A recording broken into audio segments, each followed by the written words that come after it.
boldip.com. Hey everybody, welcome to the Bold Inventor Show. I'm your host, JD Houvener, and I'm with my co-host, Matt Kulseth.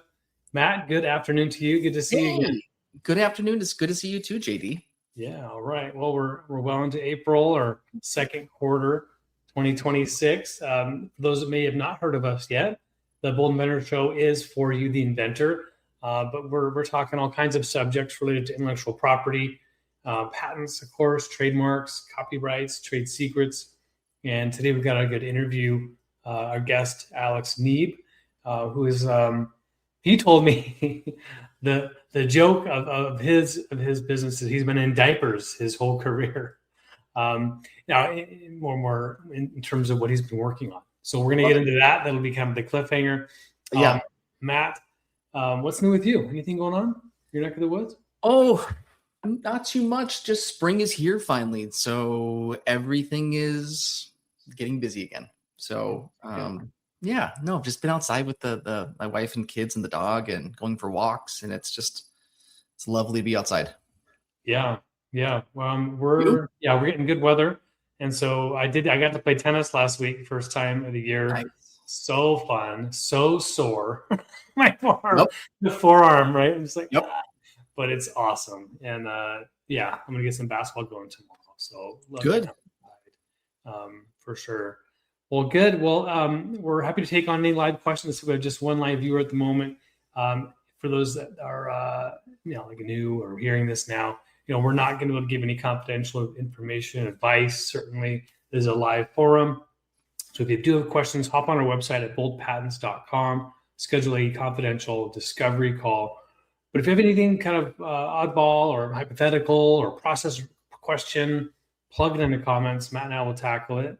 Great. And you're welcome to put a question for our guest as well, or two, if you've got something there. Matt, let's do a couple questions. Sounds good. It's been a while. We've in question mood. Yeah, we love helping those that are asking really good questions on Quora and Reddit. And so let's see what we got this week here. Let's go to the trademark bucket.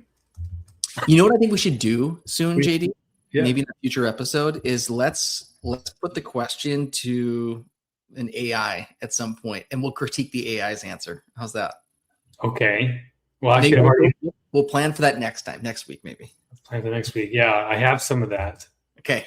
We could do that. Yeah, I'm always curious. There's lots of different AIs out there, and you get various quality responses from each. So I'm just curious if we could do a little bit of a sampling of what AI is putting out there, and we can kind of critique it. Absolutely. Yeah, I mean, it's only as smart as what's been already published, I suppose, right? So Right. And, there's lots of different models of agents now people are talking about. We could probably do some ABC testing. I like it. Okay, good. All right. This is from Reddit. What are your thoughts on the USPTO trademark application process? Things you like, things you hate, things that are difficult to do or understand, and whether they, you believe in application assistance, professional otherwise, is a waste of money. You're a little biased, but I am certainly biased, and it just gets back to like what your appetite for risk is and what your business ambitions are.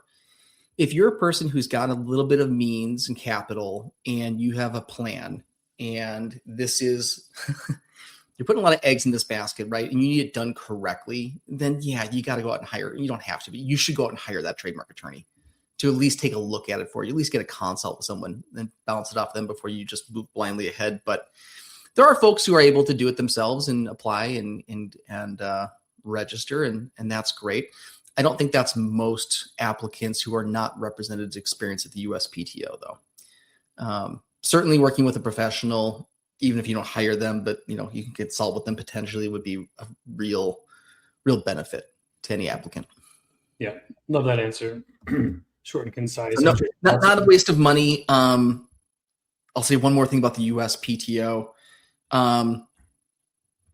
It's a good institution. There are a lot of government agencies out there. You hear a lot of bad things about these government agencies.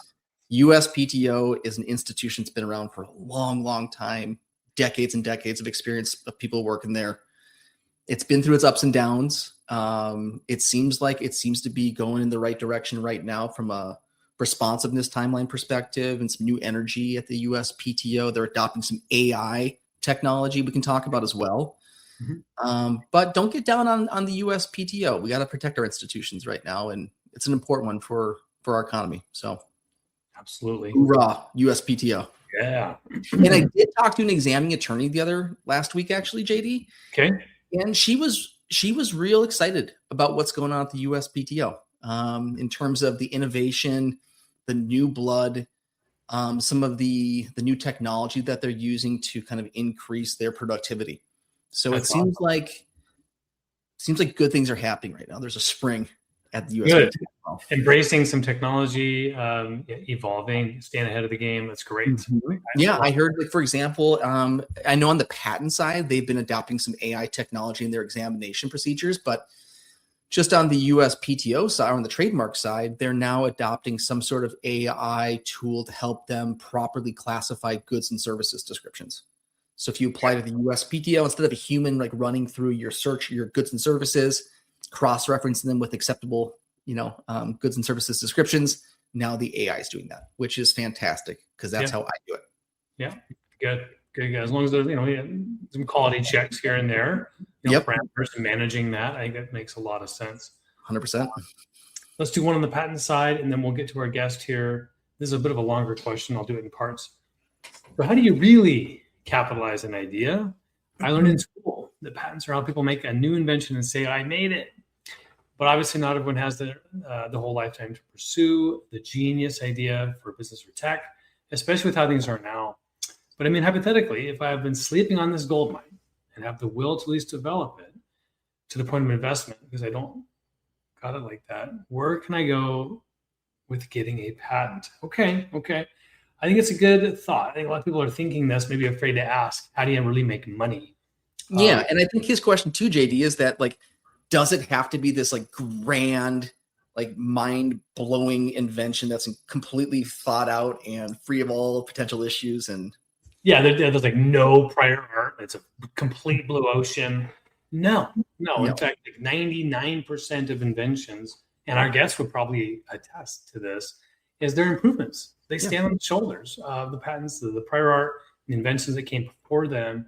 And so, no, it has to be, to get a patent, it must only be incremental, right? But it has to show that it's not an obvious version or potential solution of a previous existing solution or published document.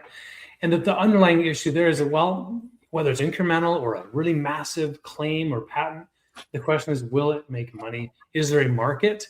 Is there a business plan behind the patent itself? Two different questions, right? Two different questions. Is it patentable? Can it make money? Yeah. Right. Yeah. Hey, I got it. I got the patent. Okay, awesome. That actually makes you $0. In fact, you're in the hole if you invested money to hire an attorney. Now you got to go try to make money. And if you're just now thinking about making money when you get the patent granted, you're kind of behind. And we encourage a lot of our inventors to get started even before they file, to make sure they really take a good look at the market, do some research, look at similarly positioned products, make sure you're not inventing a solution without a problem. This happens a lot. A lot of inventors get these cool shower dreams and, oh my gosh, this is an awesome idea. I would use it. And without any testing, without any research, they think that everyone else in the world is like them and is going to buy it. So it is a totally different animal. As attorneys, as patent lawyers, we're going to tell you something's patentable, but we really are not the best in terms of telling you whether it's marketable. And so you got to go look yourself, or maybe hire experts, do some research, hire. The best way to go is to do testing through trying to sell it. I don't want to take too long on this, but I talk a lot about, as you get your patents, even patent pending, it's a great opportunity to go to market and go see if strangers will buy your product. That is the best. So that's a long answer to kind of. No, I think that's the right answer. Okay, right. Our job as intellectual property attorneys isn't necessarily to tell you that your invention is a bad business decision or your brand is a terrible conceptual brand. We can, if you ask us to, but by and large, my job and your job is to tell clients if we can register at the USPTO, right? And how enforceable their rights are, and if they're going to step on anyone's toes in the process. Nailed it. Yeah. Perfect. All right. Well, we got 20 minutes here. I'm excited to bring our guest on. He's been doing patents longer than I have. He'll tell us a thing or two. Alex Neeb, welcome to the Bold Inventor Show. Hey, thank you, gentlemen. Thank you for having me.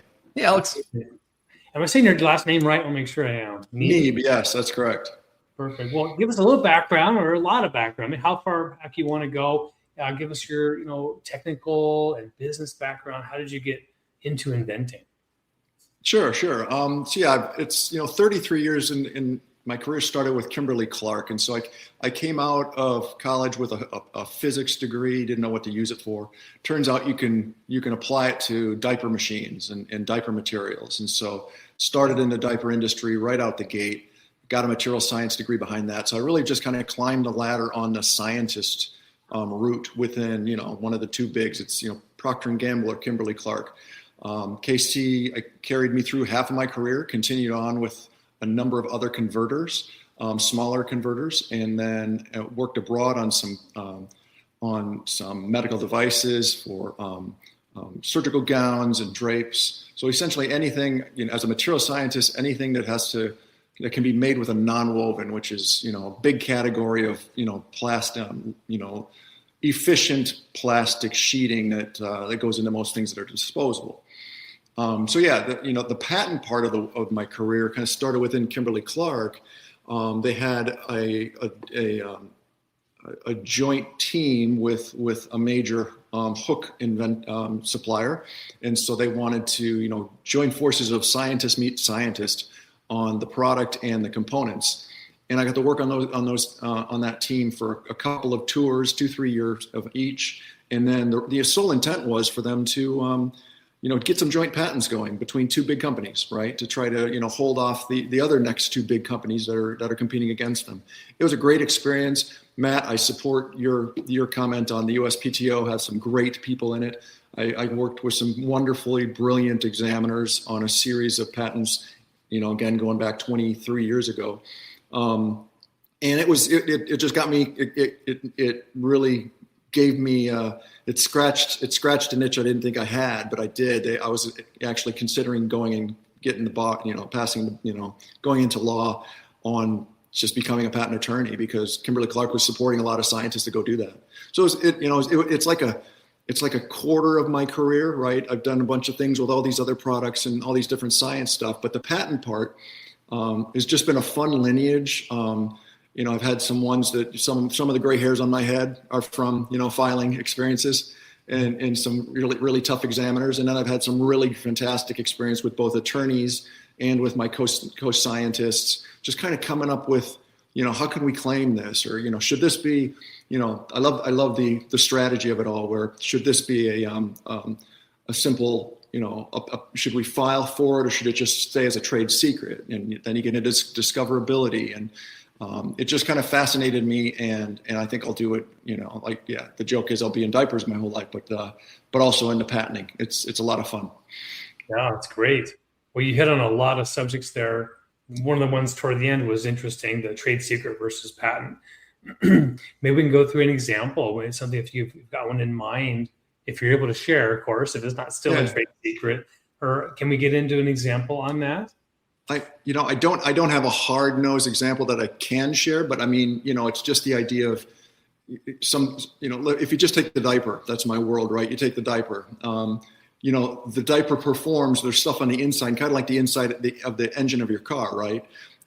There's some performance elements in there that you will never know what they do, but they do something, right? They help a fluid go from one material to the next, or what have you, or, those kind of new things don't necessarily need to be patented if no one can discover that it's in there. There's no pulling apart the diaper to find out how the process made that or used, put that component in there. So I've seen a number of trade secrets just kept on the inside, because the difficulty of then patenting something that is close to obvious, but just on that one side of the line of an invention, is that other people will find a way around your claims, right? And so it's a strategic chess move to say, let's just keep this secret. We're going to hold it. We're going to capture it internally. And Kimberly-Clark and Procter & Gamble do a brilliant job at this, because they have a team of attorneys helping their scientists do it.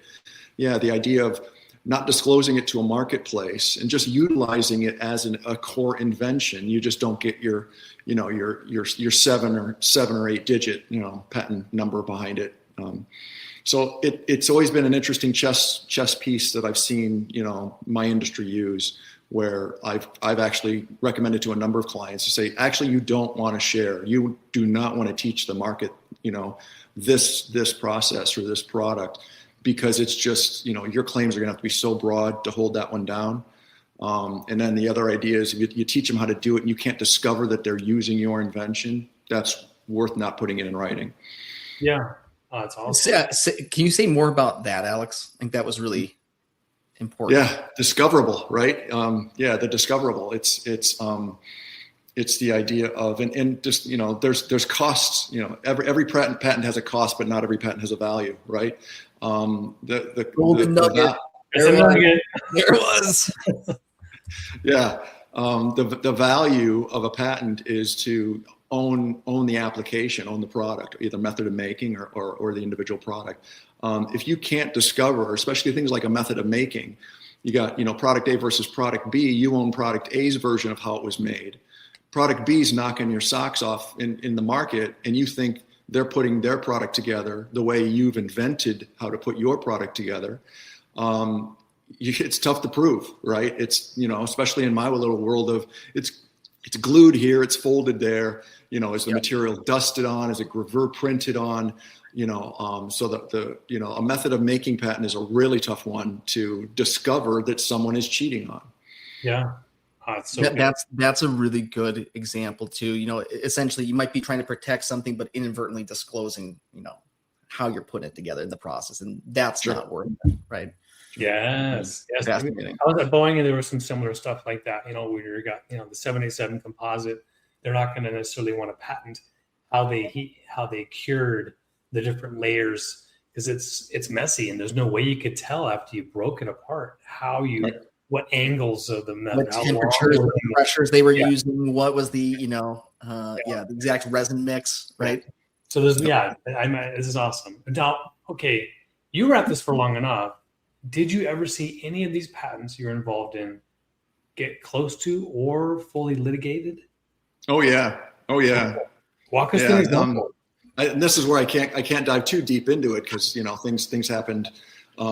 Things happened and dust settled, right? But yeah, just as a junior scientist coming in, I had to do I was just green, really green at it, and they had me bring in a major competitor's products that were mailed to, the judge had them mail us, specific ones that there was after a cease and desist had been issued. And I had to actually destroy the diaper by taking it apart.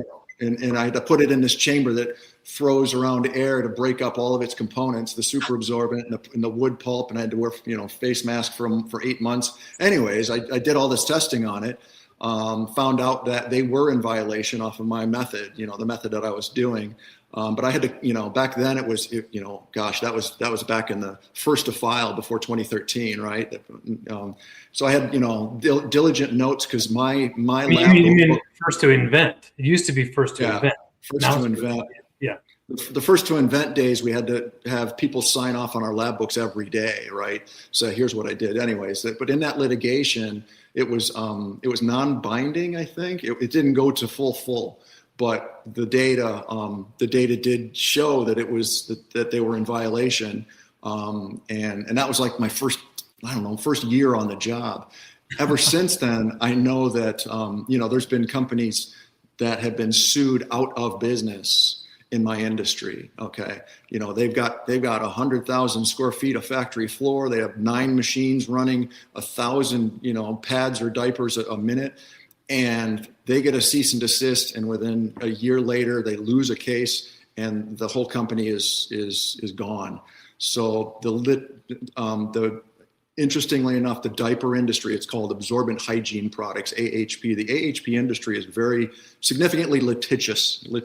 And it's not the part of it. That's not the part that I like, right? Of course not. You don't like the dirt fights, the mud fights, but they happen. They happen a lot. Yeah. Interesting. And did you ever, go so far as to do any depositions or show up in court, that kind of thing? Exciting. I've dodged the bullet. Yeah, I've dodged the bullet. I've had a number of colleagues tell me some really interesting stories of, being on the stand. And I've been coached as if I was going to be put on, but then, things moved around and they didn't need me. So yeah, sitting in the waiting, flying out to wherever it's being put on. And yeah, that part I've dodged it. I hope to never have to necessarily see how sausage is made up close like that. One more line of questioning, and then I want to do at least introduce you to your consulting work you're doing now. Oh, sure. As I was once an engineer at Boeing, and remember hearing about some of these engineers that I worked with almost being annoyed by the patent process. Maybe you can give some advice to early young engineers, scientists that seem to maybe discount patents and maybe help them understand and appreciate how you found it beneficial or valuable in your career. Sure. I mean, for one, yeah, you get, you can buy yourself your coffee mug with your eight digits on it.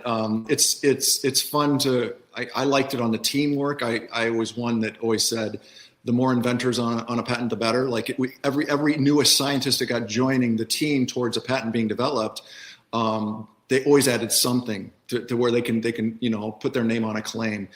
I don't know. It's I can understand, young engineers, boy, this is an annoying part. I can't believe my boss wants me to, have a mindset towards patenting. But, you just have to understand that, an idea can be property. I mean, that statement alone is very interesting in our world. An idea can be property. And so, your company's renting your brain. They own everything that comes out, right? And the smart companies are going to want to utilize good ideas, put them down and own them for 20 years. It's a powerful thing. And then you get into actually having a portfolio where, you do more provisionals after that with, different categories. Like you had said, like most patents are kind of repeats of other patents, right? It's just, I've seen its value in the market. Again, I've seen it corrupt, take down companies, but, it's a legitimate thing that they were in violation of. And in any other country, I've worked more than half my career has been, kind of working in Asia and in Europe, and not every country takes it, respects it. And it's kind of, I'd rather have the order of, a patent office that productively gets ideas into form on paper. And then, ones that you can actually defend and own, and that 20-year ownership counts, where in some countries it just doesn't. And it's like the wild, wild west. Yeah. Alex, sorry to interrupt you. You want to finish your thought there, and then I'll follow up with a question. Oh, no, yeah. My short answer is I have a hard time inspiring others. I think I'm kind of strange that I like the patent work. I've run into similar scientists and engineers that are like, oh, I just can't do this. This is nightmare. This examiner's putting me through a third cycle now, and I can't justify it. Very cool. I wanted to ask you a little bit, Alex, about advice, I guess, for like the young engineers out there who are coming into the field, and they're using AI, right, to help them with their invention process. It gets confusing here, right? Like where's the line between human invention and AI assisted creation? Do you have any advice for, I guess, folks in the engineering field working with AI and to protect their patentable inventions? Yeah, I guess it's that trust but verify. I've used AI. A number of my clients have been fully invested in AI, and I'm kind of the AI checker, right? Is this right, Alex? Can this be? This is what's coming out of the system, and I found some errors. So it's that trust but verify. The idea of it then making something novel, right? It's kind of like, when is AI going to make cool art? It's almost in that same category, right? Right. The novelty. It's like, at what point, like when you propose an idea solution to a, engineering problem, and the AI comes back and runs the analysis and says, no, that doesn't work, but this works. Like, is that the invention, right? Or I think it is. I think it is. Yeah, I mean, because that's how we do it, right? That's how we've come up with those. I suppose that's the same scientific method, right? I always pay attention to when the machine's about to break or some new material that's going to make a machine break, because that's when it's something new. It's going to change the market. It's going to be a better product or a worse product. It's never going to be the same product. And that's where invention happens, because we've seen some attempts at making one property, and then it spins into it solves another property. And we're kind of working on that for like landfill and microplastics, right? Trying to get that thing solved in my industry. So, some things that were good for absorbency and good for, agriculture, we can, turn into a diaper. Well, I think an AI could have kicked that out too, because it's just a logic sequence. You would have gotten there had you shine the light in that corner of the data. You would have gotten there too, because we're logical as well. So I do think AI is probably a fantastic tool to kind of button up your patent work. It's always when to introduce it. The lazy ones, you just do a 3-line prompt and then it kicks out a 1,000-word essay. I'd rather write a 900-word patent and then throw it to them to fill in 3 more claims or 4 more claims. Just kind of button it up, right? Especially if the AI is taking all that prior art into consideration. And that's, I think that's where it's probably the most powerful in this in patent estate. Yeah, I want to ask JD how that works for you, and then follow up. Are you aware of any, I guess, software that patent attorneys are using these days to draft claim language? I'm not. Yeah, I've jumped between Claude and Perplexity and just in some other things. I haven't put the AI to the test on anything for patent yet. I will be before the end of the year. I've got a project that we're going to need to kick a couple patents out. And I'm absolutely going to give a couple of them a try. I have my own system that I've trained internally and try to firewall. But that's that. I didn't buy the module on patent, and I might have to by the end of the year and give that a go. Yeah. JD? Yeah, we've got a number of different software that we're currently using and are testing out. That's a little bit of behind the scenes though. And there's nothing official that we would be public facing saying that we're all uniformly using. We do allow our attorneys to kind of have kind of their own tool set, so long as it's been kind of blessed. But yeah, just to name a few, there's patent bots. There's Deep IP we've used, a couple other really great platforms. Of course, all the different chats and LLMs are helpful, so long as we're being careful. And our ethics council does tell us that certainly Claude has been blessed by the state of California, and there's like these other engines that claim and tell us definitively that these are sandboxed and none of the information we share is going to be, used by their models. And so we trust that, and we're starting to be able to put some client specific, even confidential information in there to, I like that word, button up, to kind of clean up some things, add some additional analysis and help us be more efficient. That's encouraging, because I've been crazy suspicious of, because I've got NDAs and CDAs with all of these companies and clients. And, even the prompts I put into an AI, I have to really caution myself, because I just feel like I'm teaching, and the things I'm asking it are someone else's confidential information. Yeah. You're saying that some of the models on yours, you've gotten some faith in. Yeah. Yep. I do. It's just, we kind of have to embrace it. Can't be afraid or can't avoid it. There's so much power and so much, positivity. And I think it's going to allow some, I'll just say it, downward pressure on pricing within the legal industry. So much of it is, based on a document, producing a document. And yes, it is more efficient to produce a document nowadays than it was 5 years ago. It just needs to now come with advice and counsel. So we can still make money as attorneys. We can still be the consultant, the trusted, reliant person to rely on, but it's got to come with, the AI, the software, to give that better value for clients. A couple minutes left, Alex. I do have a question from Jonathan Mitchell, a longtime listener. He asked, is a compostable diaper possible? Anything's possible, Jonathan. Yeah, anything's possible. It's the scale. Compostable is actually some of the easiest materials to introduce, because it has mechanical, it's getting turned, it's getting hydrated, it's getting UV exposure. It's not a landfill where they just throw dirt over the top and suck the good gas out, right? So compostable is actually not as hard as just having it degrade things degrade like an apple core in the landfill. So yeah, it's possible. There's companies, there's brands, especially in Europe. It's been pushed really hard, but it's global. The chase has been global to go compostable, but it's all in that, from nature to nature cycle, right? Of sustainability. Compostable is just like a lane, and it's there. What our industry is chasing is, let's make every component the smartest it can be in the position we're putting it, that is at the home, on the kid, on the adult, in the, and then in the bins, and then out at the landfills, or put somewhere else, incineration with energy capture, all the variety. So compostable is possible is the short answer. You can, they're doing some interesting things with enzymes to make the diaper actually get eaten easier by the Mother Nature behind the use of the product.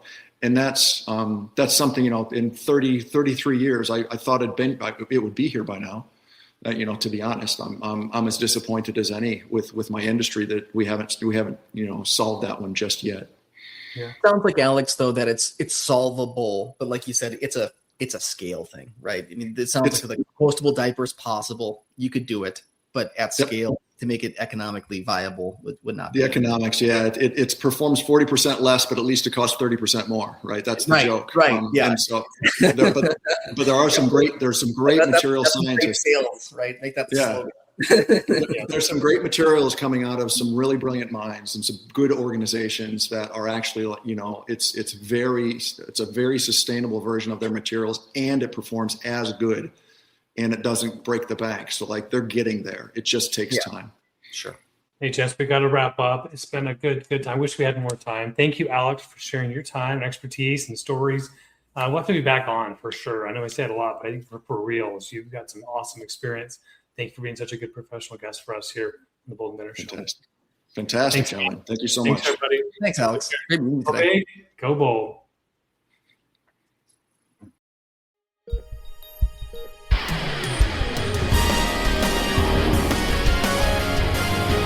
Go big, go bold at boldip.com.